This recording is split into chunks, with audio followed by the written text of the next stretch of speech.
shareecada islaamku xuquuqaha kale oo dhan waxay ka hormarisay daryeelidda agoonta sidoo kalena waxay aad u sharaftay magacyo wanaagsanna u bixisay dadka u istaaga daryeelka agoonta waxaana ka mid ah ammaanaha la siiyey in lagu magacaabay muxsiniin oo micnaheedu yahay wanaag falayaal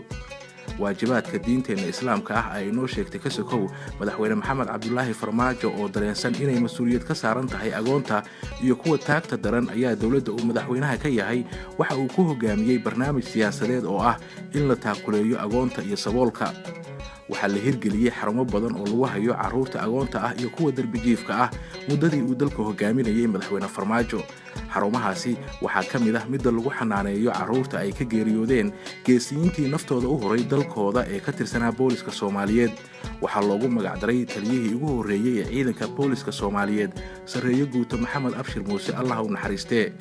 madaxweynaha soomaaliya maxamed cabdulaahi farmaajo ayaa go'aansaday in mushaharkiisa uu u weeciyo ama uu bil walba ku taageero xarumaha lagu xanaaneeyo agoonta oo ay ka mid tahay xaruntan lagu hayo agoonta booliska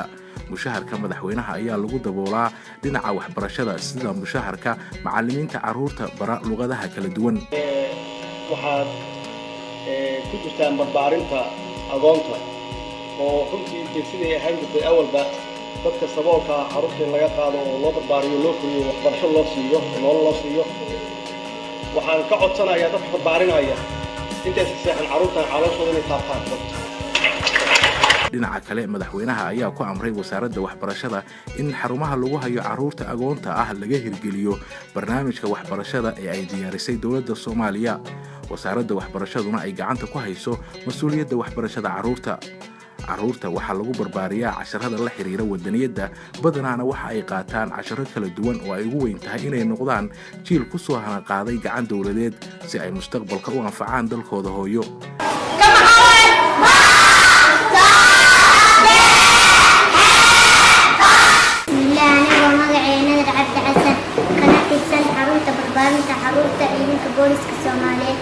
oo na dhigta fasalka labaad fasalkan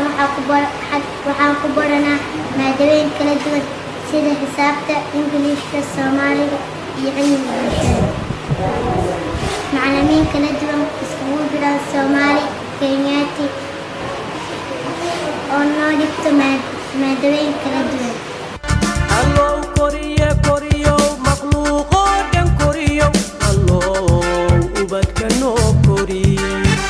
xarunta lagu xanaaneeyo carruurta agoonta ah ee ciidanka booliska waxaa sidoo kale ku jira 20 carruur ah oo waalidiintooda ku waayey qaraxii 14 Oktoobar ka dhacay iskoyska Soobe ee magaalada Muqdisho waxaana ay ka kooban tahay qaybo kala duwan oo ay ka mid yihiin jiif iskuul wax lagu barto dugsiga quraanka masjid lagu tukado iyo garoon kubadda ay ku ciyaaraan carruurtan agoonta ah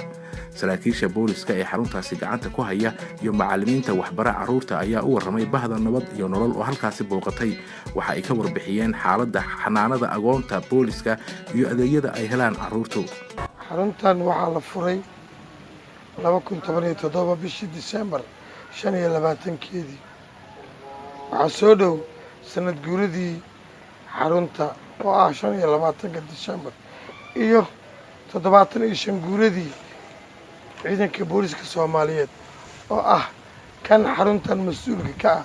carruurtan la haya oo meesha ku soo xaray xaruntan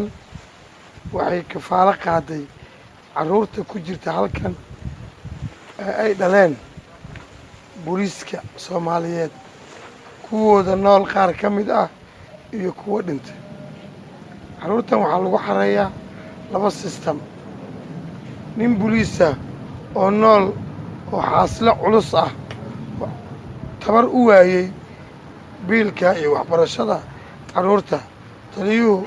amar uu ka baxshay isagaana go'aan ka qaata wixii laga qaban karo laga xarayn karo in laga xaray sidoo kale waxaa lagu soo xareeyaa geesiyaashii booliiska oo ayagoo shaqada booliiska gacanta kula jira geeriyooday